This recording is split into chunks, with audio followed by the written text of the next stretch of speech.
എന്റെ അനു അനീഷിന്റെ അടുത്ത് എന്താ കാണിച്ചത്? കയ്യും കലാശം കാണിച്ച് ഈ ചായാന്ന് വിളിച്ച് ഇങ്ങനെ കാണിച്ചു.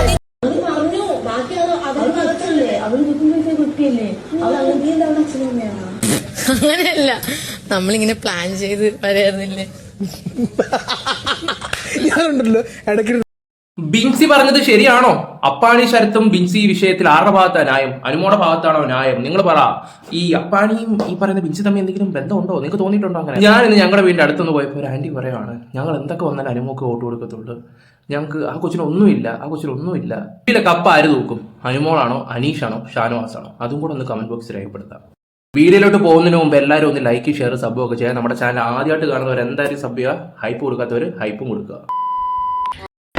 എന്റെ അനു അനീഷിന്റെ അടുത്ത് എന്താ കാണിച്ചത്? കയ്യും കലാശം കാണിച്ച് ഈ ചായാന്ന് വിളിച്ച് ഇങ്ങനെ കാണിച്ചു.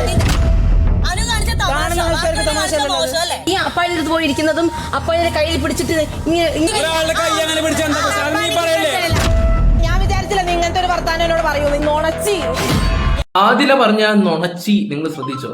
ഇന്നലെ വരെ കെട്ടിപ്പിടിച്ച് കിടന്ന് അനുമോൾ നുണച്ചിയായി. അതിനു മുമ്പ് നമ്മുടെ ഷാനവാസിന്റെ അവസ്ഥ ഉണ്ടായിട്ടുണ്ടേ.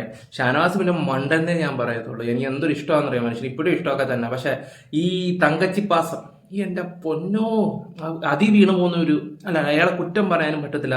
അയാളെ പെങ്ങളെയൊക്കെ ഇതുപോലെയൊക്കെ അയാൾ നോക്കിയും വളർത്തുകയൊക്കെ ചെയ്തത്. പക്ഷെ കൂടെ നിന്നിട്ട് യഥാർത്ഥ കട്ടപ്പ ഈ ആദിലയും നൂറ പിന്നെയും പോട്ടെ, കുത്തുക പുറകെ കൂടെ. ഓക്കെ, ഈ സംഭവം ഇപ്പൊ അനുമോക്കും കൂടെ വന്നിരിക്കുക. പറഞ്ഞിട്ട് കാര്യമില്ല, അനുഭവിക്കട്ടെ, അല്ലാതെ ഇപ്പൊ എന്ത് പറയാനാണ്? ബാക്കിയും കൂടെ ഞാൻ വെച്ച് തരാം. നിങ്ങൾ രണ്ടും പറഞ്ഞിരുന്നെങ്കിൽ കൈ വെച്ചിട്ട് ഇറങ്ങി പോകുന്നത്. നിന്റെ കഴിവുകൊണ്ടല്ലോ ഇവിടെ ഇരിക്കുന്നത്, പുറത്ത് നീ പൈസ എണ്ണിക്കോർത്തോണ്ട് മാത്രമാണോ ഇരിക്കുന്നത്? അങ്ങനെ അരകല്ല് പോലെ ഇരിക്കുന്ന അനുമോളെ കണ്ടില്ലേ? ഒരക്ഷരം മിണ്ടാതെ. പക്ഷെ ഒരു കാര്യം ഞാൻ തുറന്നു പറയാം, ഈ പുറത്തുനിന്ന് പോയി അകത്ത് വന്നവർ എന്ത് മൈ കൊടുക്കാൻ വേണ്ടിയാണോ അതിനകത്ത് പോയെന്ന് ഞാൻ ആലോചിച്ച് നോക്കിയാൽ. ബിഗ് ബോസിന്റെ വായിക്കകത്ത് എന്താ പഴമാണോ ഇരിക്കുന്നത്? പഴം കുത്തിയിരിക്കുകയാണോ? അവിടെ വായിന്ന് എടുക്കും. നീ ആക്കി അണ്ണാക്കി കൂടെ വെച്ചുകൊണ്ടിരിക്കാതെ പുറത്തെ കാര്യങ്ങൾ തൊലിക്കാതെ എന്ന് പറഞ്ഞിട്ട് ഇവിടെ വന്ന് എന്റെ വായിരിക്കുന്നവരൊക്കെ കേൾക്കും. ഒന്നാമത് പ്രഷർ കൂടുതലാണ്. 3-4 ദിവസം കൊണ്ട് എനിക്ക് കുറച്ച് വിഷയങ്ങളും കാര്യങ്ങളും എന്റെ പേഴ്സണൽ വിഷയങ്ങൾ നടക്കുന്നുണ്ട്. അതിൻ്റെ ഇടയ്ക്ക് എനിക്കിതൊക്കെ കാണുമ്പോൾ പ്രാന്ത് വരുന്നു, സത്യം പറയാലോ. പിന്നെ ഇവിടെ നിന്റെയൊക്കെ വായി പഴമാണോ? ഇത് പുറത്തെ കാര്യങ്ങൾ തൊലിക്കല്ലേ എന്ന് ഇരുന്ന് കുണയ്ക്കുകയും ചെയ്യുക, എന്നിട്ട് നീയൊക്കെ എന്തും ഉണ്ടാക്കിക്കൊണ്ടിരിക്കുക. ഞാനൊന്നും പറയുന്നില്ല. ഓക്കെ, ഈ ഒരു വിഷയം എന്ന് വെച്ചാൽ അപ്പാണി ശരത്ത് സംബന്ധമായിട്ടുള്ള വിഷയങ്ങളാണ്. അനുമോടെ ഭാഗത്തും കുറെ തെറ്റുകളുണ്ട്.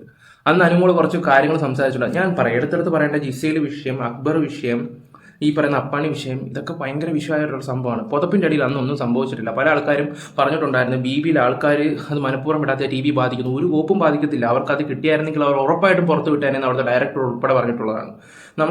നമുക്കറിയുന്ന ഒരു സുഹൃത്ത് അവരുമായിട്ട് സംസാരിച്ച് കറക്റ്റ് കാര്യങ്ങൾ നിങ്ങളുടെ മുന്നിൽ എത്തിക്കുന്ന പരമാവധി കറക്റ്റ് കാര്യങ്ങൾ, അങ്ങനെ ഒരു സംഭവം ഉണ്ടായിട്ടില്ല. പിന്നെ ചില യൂട്യൂബേഴ്സ് അതിനെക്കുറിച്ച് സംസാരിച്ചിട്ടുണ്ടായിരുന്നു. ഓക്കെ, അതെന്തോ ഞാൻ ഇനി അതിലോട്ടൊന്നും പോകുന്നില്ല.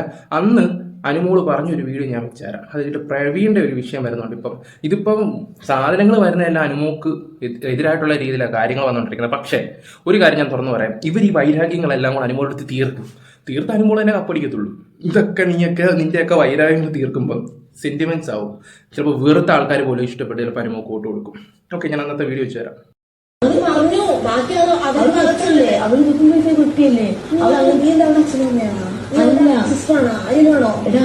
നീ ഒറ്റ കളിക്കാൻ വന്നാണോ? പിന്നെ നീ ഇവിടെ ഈ ഇത്ര ആൾക്കാരുടെ കാര്യങ്ങൾ നീ ഇങ്ങനെ കൺസേൺ ആവുന്നത്?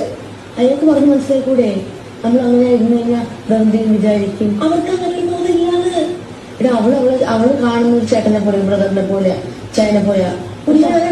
അയാൾ അങ്ങനെയാണെന്ന് എനിക്ക് അറിയത്തില്ല. പക്ഷെ അയാൾക്ക് എക്സ്പീരിയൻസ് വെച്ചിട്ട് അയാൾക്ക് ഇപ്പൊ ഇരുന്ന് പറയുന്നത് ഇത് വിവാദം. നിനക്ക് അതിനുള്ള എല്ലാ ഉത്തരങ്ങളും സാധനങ്ങളും നിന്റെ പക്കലുണ്ടെങ്കിൽ മാത്രം നീ ഇത് സംസാരിച്ചോ. ആസ് എ ഗുഡ് ഫ്രണ്ട് ഞാൻ നിന്നെ വാൺ ചെയ്തു. ഞാൻ പറഞ്ഞത് നിങ്ങൾക്ക് തോന്നിട്ടില്ലേ? അവളുടെ ഒരു ഇത് കണ്ടിട്ട് എനിക്കൊരു ഭയങ്കര ക്ലോസ് ആണല്ലോ എന്നുള്ളൊരു സംഗതി തോന്നിയിട്ടുണ്ട്. ഞാൻ നിന്നോട് പറഞ്ഞതാണ്, നീ എന്നോട് പറഞ്ഞപ്പ. പക്ഷെ അങ്ങനൊന്നല്ല. പിന്നെ അവൾ എന്താണ് ഔട്ടായിരുന്നു?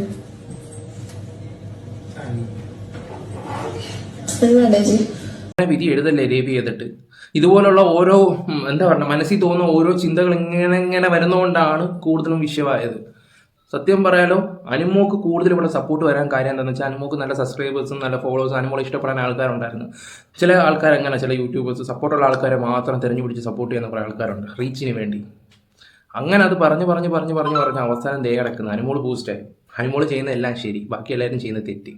അങ്ങനെ ഉണ്ടായിട്ടുണ്ട്. ഞാൻ സീരിയസ്ലി നിങ്ങളോട് പറയുക, എനിക്ക് പറയണമെന്ന് തോന്നി. വീഡിയോയിൽ ഞാൻ അനുമോളെ സപ്പോർട്ട് ചെയ്തെന്നൊക്കെ പറഞ്ഞ് സപ്പോർട്ട് ചെയ്യേണ്ടത് സപ്പോർട്ട് ചെയ്യുന്നുണ്ട്. ഞാൻ ആ വീഡിയോയുടെ അവസാനം നല്ല രീതിയിൽ പറയുന്നുണ്ട് ബാക്കി കാര്യങ്ങളൊക്കെ. ഒരു കാര്യം കൂടെ പറയുന്നുണ്ട്, അവൾ ബ്രദറിനെ പോലെ കാണുന്നത്, പക്ഷെ അയാൾ ഏത് രീതിയിലാണ് കാണുന്നതെന്ന്. അതാണ് ഏറ്റവും വലിയൊരു തെറ്റ് അനുമോള് പറഞ്ഞത്. അപ്പാണി ശരത്ത് വേറെ രീതിയിലാണ് കാണുന്നത് എന്നുള്ള രീതിയിലാണ് അനുമോൾ അവിടെ പ്രസന്റ് ചെയ്തിരിക്കുന്ന ഒരു സംഭവം. അത് വളരെ മോശമായിരുന്നു. അത് വളരെ മോശമായിപ്പോയി. ഓക്കെ, ഇപ്പം അതിൻ്റെയൊക്കെ പ്രതികാരമാണ് അവർ തീർക്കുന്നത്. പിന്നെ അത് മാത്രമല്ല, ഇവരുടെ മറ്റേ പ്രവീണിൻ്റെ ലവ് കോംബോ അതൊരു പ്ലാൻ ചെയ്തായിരുന്നു, അതും വള്ളിയായി. അത് ഷൈത്ത് ഇപ്പം ഷാനവാസിനോട് പറഞ്ഞു കൊടുക്കുന്നു. ഷാനവാസ് അന്തം വിട്ട് കുന്തം വിഴുങ്ങിയ പോലെ നിൽക്കുന്നു. ഞാൻ ആദ്യം അത് വെച്ചിട്ട് അനുമോള് പറഞ്ഞത് ആദ്യം വെച്ചുതരാം. അങ്ങനെയല്ല, നമ്മളിങ്ങനെ പ്ലാൻ ചെയ്ത് വരായിരുന്നില്ലേ?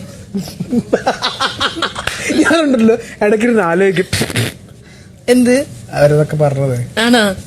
ഞാൻ എനിക്ക് ഭയങ്കര വിഷമമായിരുന്നു. ഫുൾ ഇരുട്ട്. ഞാനൊക്കെ പറഞ്ഞു മോനെ എവിക്റ്റ്, പ്രവീൺ എവിക്റ്റ്, പിന്നെ ഫുൾ ഇരുട്ട്. എനിക്ക് ഷോക്ക് എപ്പിസോഡ് എനിക്കിപ്പോ ചിരി വരും. എന്തൊരു ഷോക്കായിരുന്നു. പക്ഷെ അയ്യോ ശരിക്കും എന്റെ കാര്യം പറഞ്ഞപ്പോ എന്താ തോന്നുന്നത്? ചിരി ചമ്മിപ്പോയി ഞാൻ. പ്രതീക്ഷിക്കുന്നില്ലല്ലോ ഒക്കെ.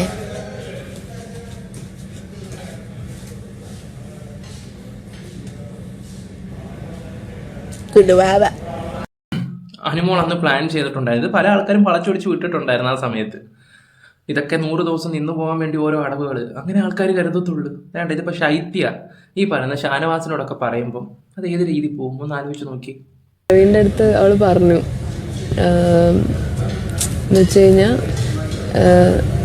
നമ്മൾ രണ്ടുപേരും മാത്രം ഇരിക്കുമ്പം എല്ലാ ക്യാമറ കൂടി ഒരുമിച്ച് നമ്മളെ മാത്രം നോക്കുന്നുണ്ട്. അപ്പം നമുക്കൊരു ലവ് ട്രാക്ക് പിടിച്ച് നമുക്ക് കുറച്ചുകൂടി സാധനങ്ങൾ ഇട്ട് കഴിഞ്ഞാൽ ആ സാധനം പുറത്തേക്ക് പോകും. ഒരു ലവ് ട്രാക്ക് കോംബോ പിടിക്കാം എന്നവള് പറഞ്ഞു. പാവ അതുകൊണ്ട് അടുത്ത ആഴ്ച അവൻ ഔട്ടാവുകയും ചെയ്തു. അങ്ങനെ പറഞ്ഞ ഓ മൈ ഗോഡ്. എന്തോ പ്രവീൺ തന്നെ പറഞ്ഞത്. പ്രവീണ പറഞ്ഞത്. ഞാൻ പറഞ്ഞില്ലേ, എല്ലാം പ്ലാൻഡാണ്, എല്ലാം ഗെയിമാണ്. അല്ല, ഇവളെ കൂടെയൊക്കെ നിന്നാ ഇവള് ഫ്രണ്ട്ഷിപ്പ് വരെ കോംബോ ആക്കി പുറത്തു വിടാൻ നിൽക്കുകയായിരിക്കും ക്യാമറക്ക് വേണ്ടി. അടച്ചോനറിയാം.